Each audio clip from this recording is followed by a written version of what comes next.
Idanandati pecanandati kata punyo ubayamo dati punyang me katanti nandati biyo nandati sugating gatoti. Di dunia ini ia berbahagia, di dunia sana ia berbahagia. Pelaku kebajikan berbahagia di kedua alam kehidupan. Ia berbahagia ketika merenung, aku telah membuat kebajikan, dan ia akan lebih berbahagia lagi ketika terlahir di alam surga.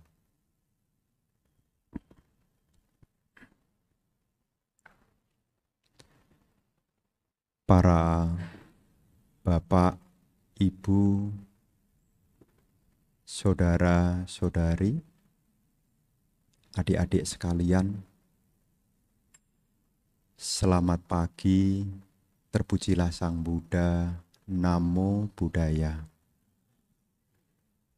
Hari ini kita berjumpa kembali. Kemarin kita telah berjumpa dalam kegiatan, yakni pelatihan meditasi dari pagi sampai sore. Kemarin kita membahas tentang siap-siap menjadi Sotapanna. Bagi yang tidak tahu, tanya yang datang. Dan hari ini kita akan berbicara tentang Hiri dan Otapa. Para bapak dan ibu, saudara-saudari sekalian, tentu di dalam kehidupan ini kita punya keyakinan kepada ajaran Sang Buddha, yang mana di ajaran Sang Buddha inilah kita akan memperoleh pemahaman sehubungan dengan bagaimana kita dapat merealisasi kebahagiaan dan bagaimana kita dapat mengakhiri penderitaan. Kebahagiaan tertinggi tidak lain adalah pencapaian, yakni nibbana. Jika seseorang mampu mencapai yang tertinggi, yaitu nibbana, seseorang akan mengalami kebahagiaan yang luar biasa. Kenapa? Kalau seseorang sudah mampu mencapai nibbana, maka seseorang itu tidak dilahirkan. Dengan tidak dilahirkan, maka tidak akan ada cerita tentang usia tua, sakit, dan kematian. Makanya Sang Buddha mengajarkan Dhamma ini supaya kita dapat merealisasikan kebahagiaan, dan sekaligus juga Sang Buddha mengajarkan Dhamma agar kita dapat mengatasi penderitaan. Kenapa ini di awal perlu Bante sampaikan? Sebagai bentuk pengingatan kembali pada apa yang kita yakini. Kalaupun seandainya di antara ibu bapak sebagai perumah tangga, mungkin belum kepikiran untuk mencapai nibbana, dengan mengikuti ajaran Sang Buddha, kalaupun nanti tutup usia, tidak mungkin jatuh di alam menderita. Kalaupun nanti kita masih belum tahu, karena kematian itu tibanya masih nanti, kalau kita mengikuti ajaran Sang Buddha dengan sungguh-sungguh, maka di sini dan saat ini kita bisa bahagia. Itulah yang menjadi gambaran umum kalau kita belum merealisasi nibbana. Sekarang tidak menderita. Ketika nanti hancurnya tubuh jasmani, tidak mungkin jatuh di alam menderita. Istilah lain, lahir kembali di alam yang baik. Apakah jadi manusia, apakah jadi makhluk-makhluk dewa. Lahir di alam kedewaan itu bukan kebetulan. Semua itu ada sebabnya. Sekarang kita tidak menderita, itu juga ada sebabnya. Itulah Sang Buddha mengajarkan Dhamma sebagai cara untuk membantu kita semua. Ada sedikit hal yang kadang-kadang jadi omongan. Omongannya apa? Bante, saya sudah belajar Dhamma ini sudah lama loh Bante. Tapi kok belum bahagia. Saya sudah belajar Dhamma sudah lama, tapi kok saya masih menderita. Bisa jadi nih, bisa jadi sudah dikasih makan, kasih nasi kotak, bok, tetapi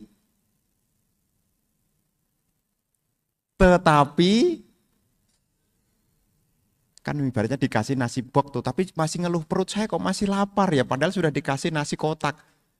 Jadi kalau di antara ibu bapak sudah membawa nasi kotak, kok masih lapar, bisa jadi tidak tahu cara buka nasi kotaknya.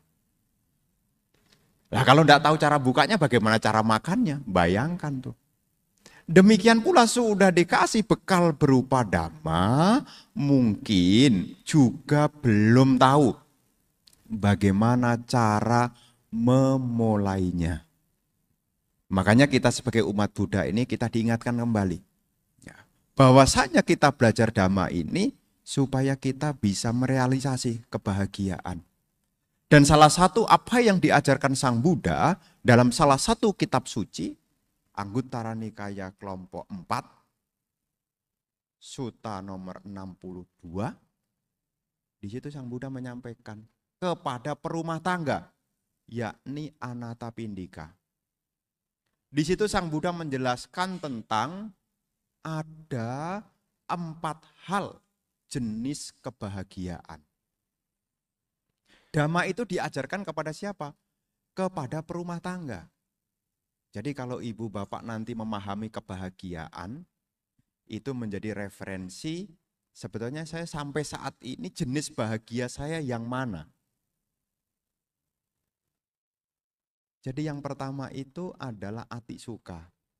Rasa bahagia muncul setelah kita memiliki. Makanya kadang-kadang, tenang Bante, kenapa? Ya meskipun harga pada naik, tapi masih bisa beli. Nah, bahagia tuh. Ya bahagia kenapa? Karena bisa memiliki. Dan perumah tangga juga berjuang bagaimana supaya bisa memiliki. Rajin, seperti kemarin ya Pak ya. Ya seperti kemarin. Ya memang sengaja tak buat penasaran seperti kemarin. Supaya yang kemarin tidak datang kepikiran. Supaya cepat berkembang, tambah kaya, melimpah, mesti matanya tajam. Ingat enggak? Ingat enggak?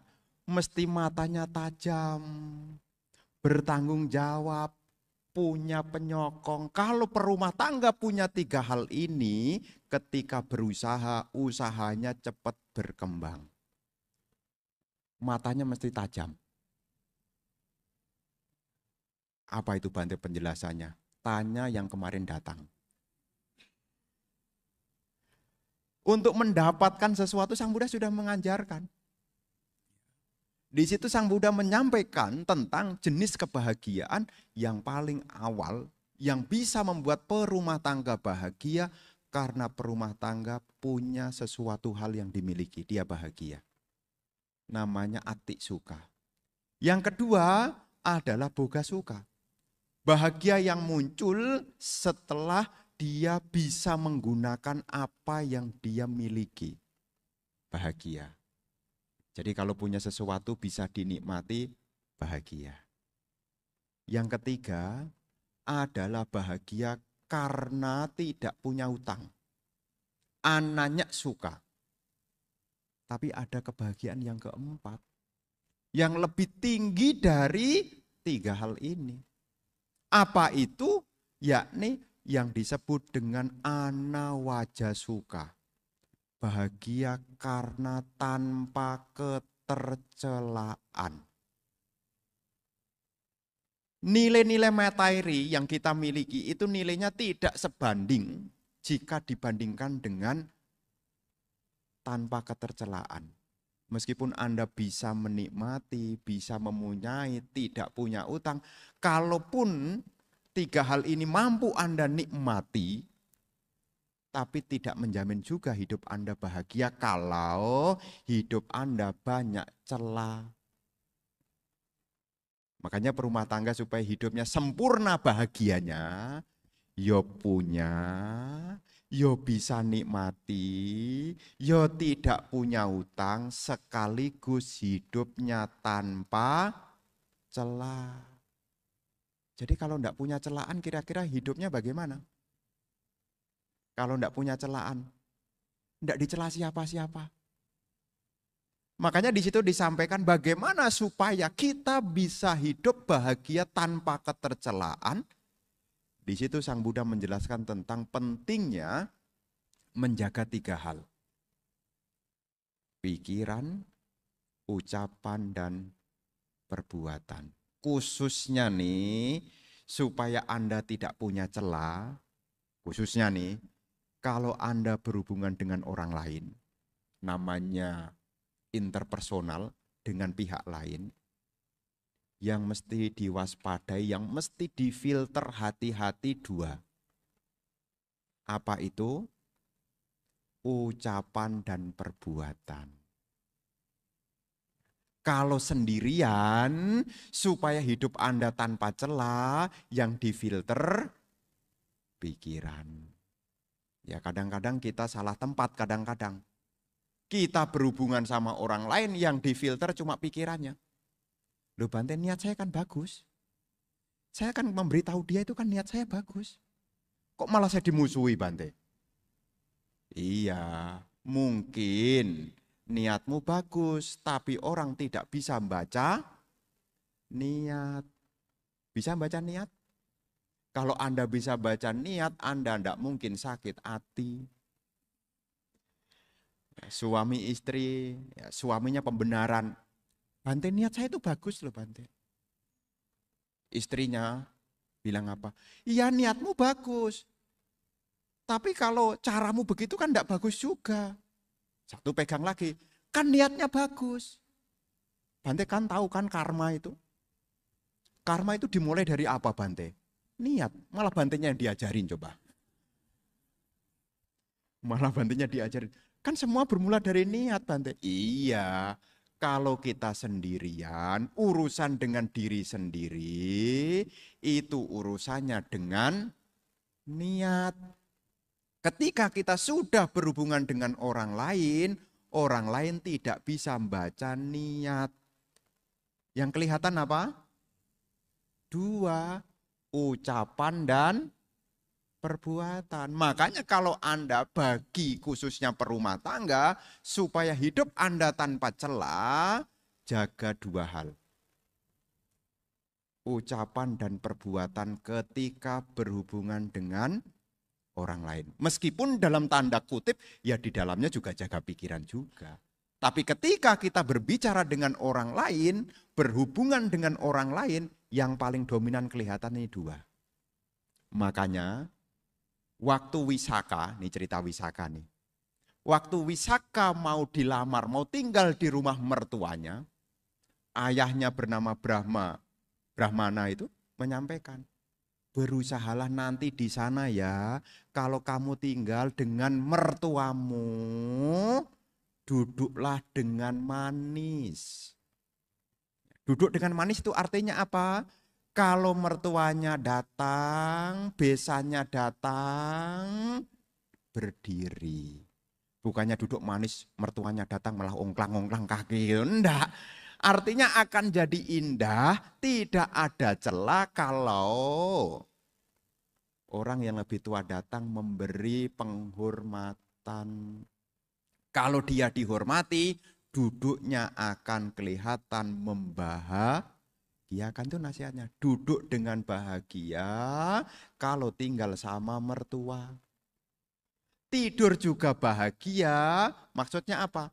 Jangan buru-buru tidur lebih awal sebelum jamnya tidur. Nanti dibilang menantu, nah jawab sendiri tuh.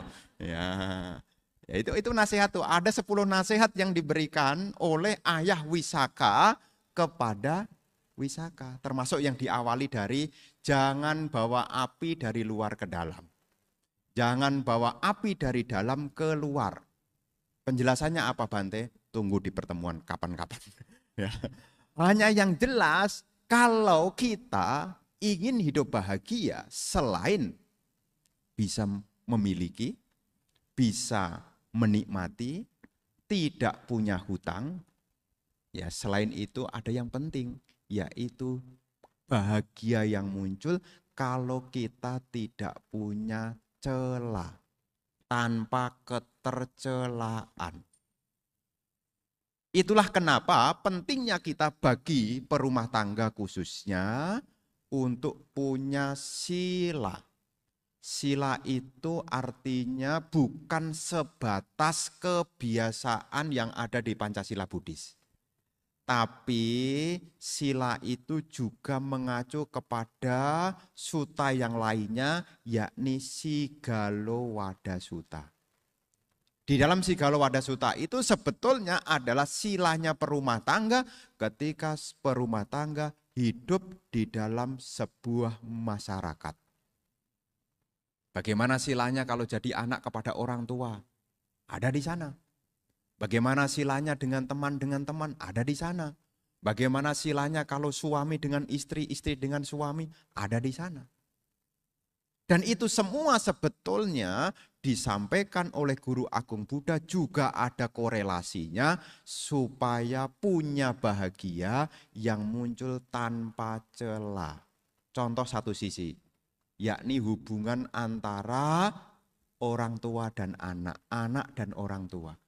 Kalau silanya itu dijalankan, tidak ada celah loh. Contoh nih, kalau jadi orang tua, ya, orang tua itu mengajarkan kebaikan, menjauhkan diri dari keburukan, memberi bekal pengetahuan keterampilan kepada anaknya, memberi harta warisan, mencarikan jodoh. Itu sih kalau ada suta ya. Kira-kira kalau orang tua melakukan hal ini ada celah enggak? Enggak ada. Demikian pula sebaliknya, anak kalau melakukan silanya kepada orang tua, merawat orang tua, membantu orang tua, menjaga nama baik keluarga, menjaga harta benda punya keluarga. Ketika ayah dan ibunya mungkin tutup usia, dia melakukan pelimpahan jasa, kira-kira ada celah Anda? Ada enggak? Enggak ada. Makanya penting bagi kita belajar Dhamma, jangan sampai sudut pandang kita terbatas. Sila itu pengertiannya adalah hanya Pancasila Buddhis. Kan saya sudah punya sila yang baik Bante. Tidak membunuh, tidak mencuri, tidak berasusila, tidak berbohong, tidak minum minuman keras. Itu paling dasar. Tapi juga ada yang lain yang juga harus dipahami. Jangan sampai nanti punya orang tua, orang tuanya tidak dirawat. Loh kamu ini kok tidak menjalankan sila? Lah sudah Bante, saya tidak membunuh makhluk hidup, tidak mencuri, tidak asusila, tidak minum minuman keras, tidak berbohong.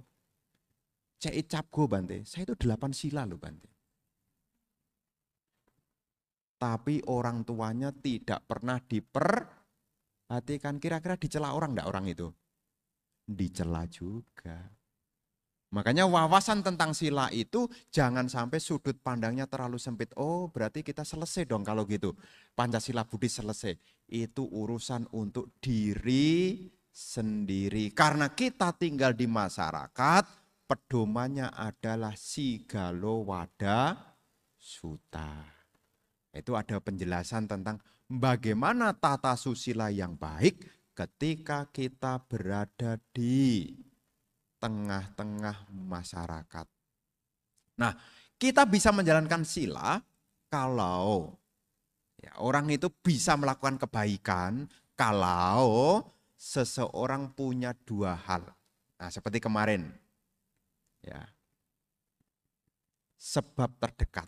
Nah, penjelasan sebab terdekat. Kebijaksanaan muncul sebab terdekatnya apa? Samadhi. Samadhi itu bisa berkembang sebab terdekatnya apa? Bahagia, suka. Sila akan berkembang sebab terdekatnya adalah hiri dan otapa.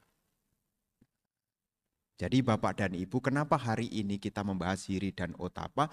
Karena hiri dan otapa itu juga bagian bagaimana supaya kita memperoleh kebahagiaan karena hidup kita tidak ada ketercelaan. Jadi penting bagi kita untuk memunculkan hiri dan otapa. Apa itu hiri? Ya Ibu Bapak sudah sering mendengar, ini pengingatan kembali. Hiri itu artinya adalah ada rasa malu untuk melakukan keburukan. Jadi ada rasa malu untuk melakukan keburukan. Hiri dan otapa ini juga disebut sebagai loka dhamma, dhamma pelindung dunia. Kita akan terbebas dari ketercelaan, bahkan kita tidak mungkin jatuh di alam penderitaan kalau kita menjaga diri kita, membentengi diri kita dengan dua hal ini. Punya hiri dan otapa. Hiri itu rasa malu untuk berbuat jahat. Rasa malu. Lah Bante, kalau ada orang tidak punya malu terus bagaimana Bante? Wah bahaya. Ya, bahaya. Karena kalau seseorang tidak punya rasa malu, dia hanya mengikuti apa yang dia pikirkan, apa yang dia rasakan, tanpa mempertimbangkan tentang nilai etika di masyarakat. Makanya pendidikan etika, moral, pengertian-pengertian benar itu perlu dimiliki. Supaya apa? Kita punya rasa malu untuk berbuat buruk. Tapi kalau tidak punya pengetahuan, apa yang terjadi? Lapar, lihat mangga punya tetangga.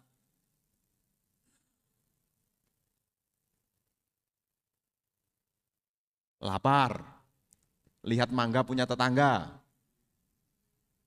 Kalau tidak punya rasa malu, tidak punya pengetahuan, apa? Waduh lapar ya. Terus, gimana nih caranya nih? Supaya nutupi lapar saya. Tapi kalau orang itu punya pengetahuan, lapar itu alami, sifat mendorong. Tapi pengertian itu bisa membuat seseorang jadi lebih baik. Oh caranya bukan mencuri, ngomong sama yang punya. Syukur-syukur dikasih. Kalau tidak dikasih, ya ngomong ke tetangga yang lainnya. Mungkin tetangganya itu pelit makanya tidak dikasih, kan bisa jadi. Ya. Makanya kita kalau punya pengertian itu akan membentengi kita muncul pencegahan. Makanya kita akan aman, tidak akan melakukan kesalahan kalau kita punya rasa malu untuk berbuat jahat. Ukurannya apa Bante? Hati nurani kita nih loh. Rasa malu itu urusannya hati nurani. Bukan masalah dilihat orang. Anda punya rasa malu itu urusannya hati nurani.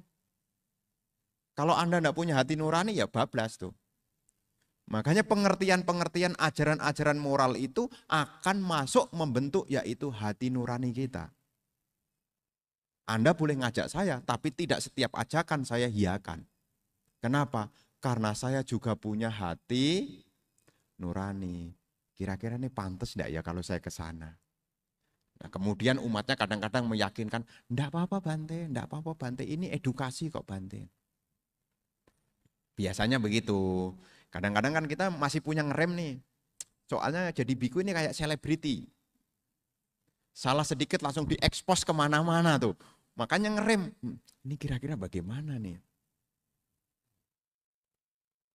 Itu kadang-kadang juga muncul begitu. Kenapa? Karena saya juga punya hati nurani. Nanti kalau ada orang bagaimana? Kalaupun tidak ada orang, saya juga punya hati nurani. Makanya munculnya rasa malu untuk berbuat jahat itu berbicara tentang hati nurani. Hati nuraninya bagaimana? Makanya pengertian-pengertian dhamma yang kita dengar, yang kita pelajari, sudah berkembang sejauh mana? Sudahkah sampai di dalam hati nurani kita? Kalau sudah masuk di dalam hati nurani kita, kita dengan otomatis akan ada rasa tidak enak.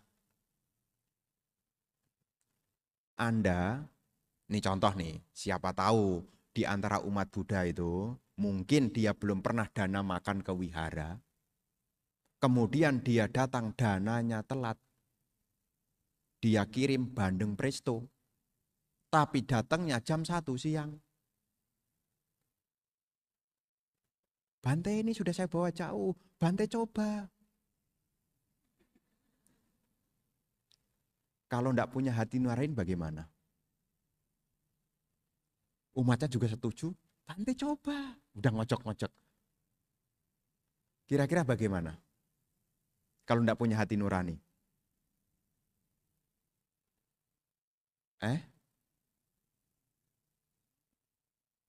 Kalau enggak punya hati nurani, alah enggak apa-apa sedikit. Biar dia seneng. Enggak, kalau kita punya hati nurani, meskipun sudah lewat jam 1, meskipun dia menyemangati, enggak apa-apa, tetap maaf. Maaf, bukan makan loh ya, maaf. Beda loh ya. Ya, maaf ya. Maaf ya, bisa dititipkan anak wihara supaya besok dia yang ngatur untuk didanakan. Ini punya hati nurani. Makanya kadang-kadang ibu bapak ini juga kalau ada kesempatan dalam kesempitan, hati nuraninya mesti dimunculkan. Kenapa? Karena kalau ada kesempatan dalam kesempitan, hati nuraninya tidak dimunculkan, bisa kebablasan. Hati gulana sedang kacau balau. Tiba-tiba ada teman lama telepon.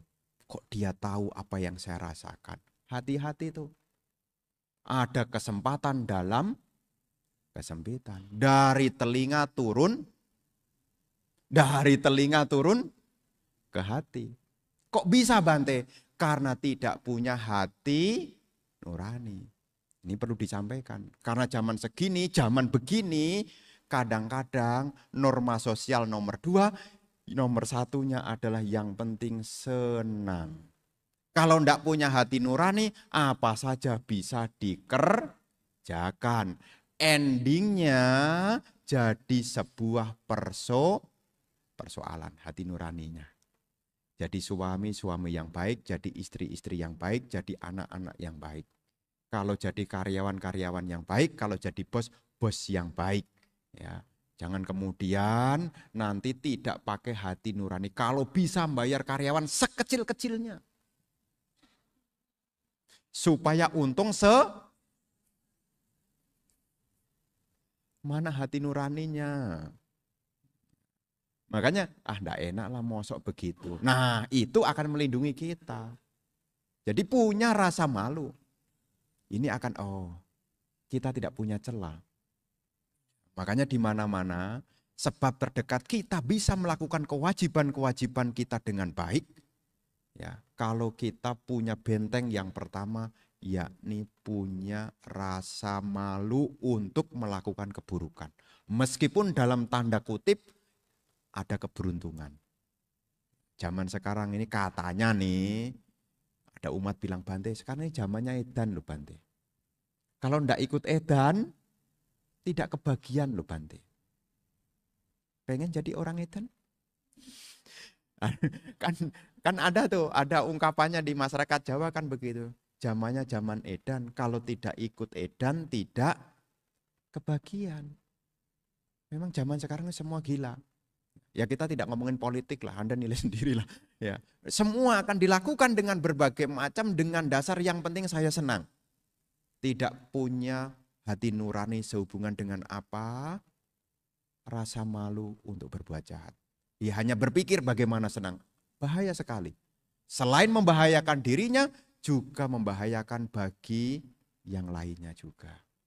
Maka ini disebut sebagai loka dhamma. Dhamma yang akan melindungi dunia kita kalau kita punya yakni hiri, rasa malu. Makanya keluarga itu juga penting untuk memberi edukasi yang baik. Supaya apa? Pengertian-pengertian yang baik itu berkembang sehingga dengan otomatis ya, orang itu punya rasa malu untuk melakukan keburukan. Nah, selain rasa malu, supaya kita hidupnya tanpa celah, yang kedua adalah apa pasangannya? Otapa. Otapa ini adalah punya rasa takut. Takut akan akibat dari keburukan. Di dalam Anguttara Nikaya kelompok 4, 162, di situ disampaikan sehubungan dengan ada 4 macam ketakutan. Jadi kalau kita melakukan keburukan, sebetulnya akan diikuti oleh 4 hal.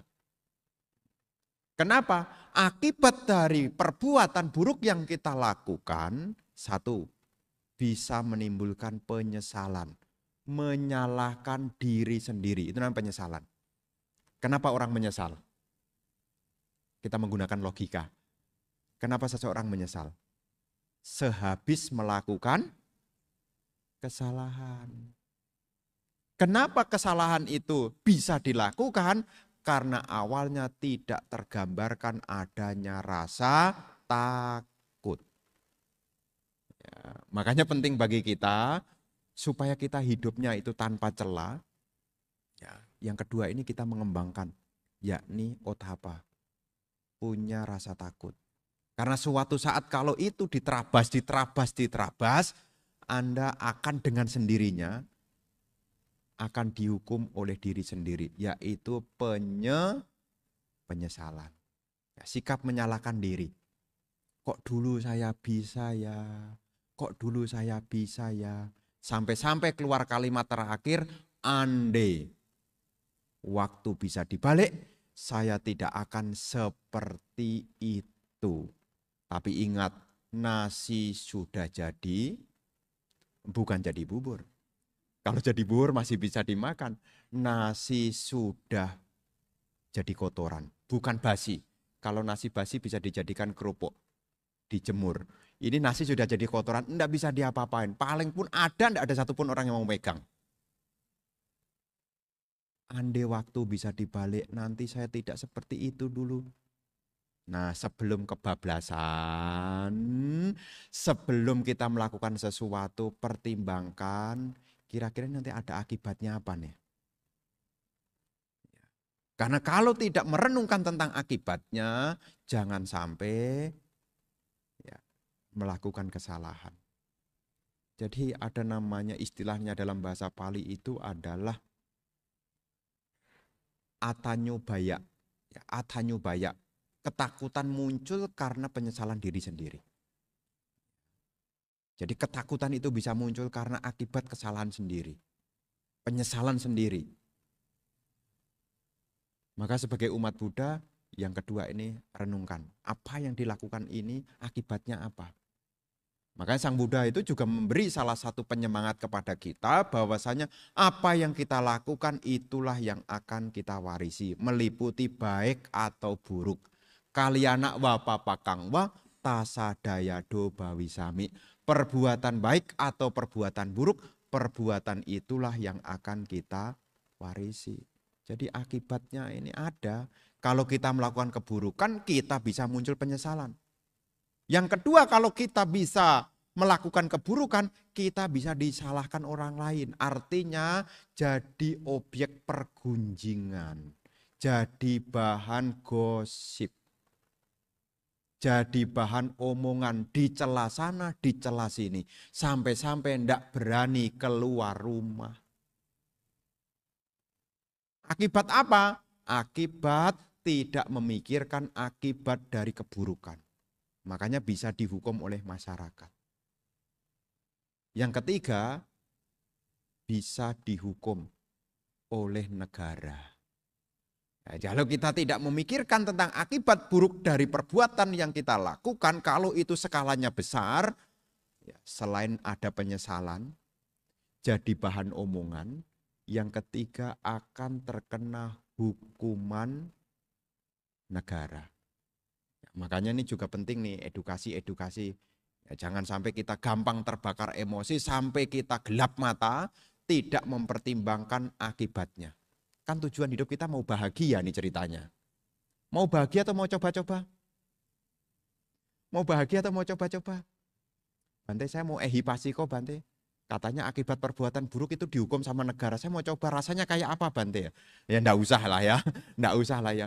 Ya, jadi ibu bapak sekalian, ini bisa dihukum negara. Ini akibat dari keburukan. Dan yang keempat, akibat dari keburukan itu bisa terlahir di alam menderita. Makanya penting bagi kita supaya kita selalu mawas diri. Supaya hidup kita tanpa celah, kita harus punya dua hal tadi. Hiri dan otapa. Anda renungkan baik-baik. Seberapa penting dan berharganya. Meskipun Anda punya kekayaan, meskipun Anda bisa menikmati, meskipun Anda tidak punya hutang, tapi kalau Anda masih dicela, Anda tetap masih kurang. Kenapa? Kekayaan yang Anda miliki tidak bisa membayar rasa kurang dalam hati Anda. Sampai berpikir andai kata waktu bisa dibalik lagi. Makanya jadi orang baik itu perlu diupayakan. Ya, jadi orang baik itu perlu diupayakan. Ya, jangan sampai kita lengah. Bahkan di dalam syair Dhammapada dikatakan bahwasanya keburukan hanya dilakukan oleh mereka yang bodoh dan lengah. Makanya sebisa mungkin jangan bodoh dan jangan lengah. Itulah kita gunanya mendengarkan Dhamma supaya jadi orang cerdas. Menarik enggak belajar Dhamma itu? Kira-kira belajar Dhamma itu menarik enggak? Menarik. Karena sampai Bante bosan Bante. Nanti kalau Anda enggak tertarik belajar Dhamma, nanti Anda jadi orang, ya namanya bodoh itu bahasanya cukup kasar. Orang tidak tahu apa-apa. Ya Bante ngomong bodoh itu kan nyindir orang Bante. Enggak tahu apa-apa. Jadi saya tidak pakai kata bodoh. Tidak pakainya, dia itu tidak tahu apa-apa. Kalau ada orang tidak tahu apa-apa, Anda bisa apain? Kasihan ya Bante. Makanya ketika kita melihat orang-orang yang tidak tahu apa-apa, kita hanya merasa iba dan kita tidak bisa ngapa-ngapain juga. Aduh kasihan ya Bante. Ya begitulah. Makanya kita perlu mendengarkan Dhamma supaya apa? Kita punya wawasan dan kita diingatkan untuk tidak lengah.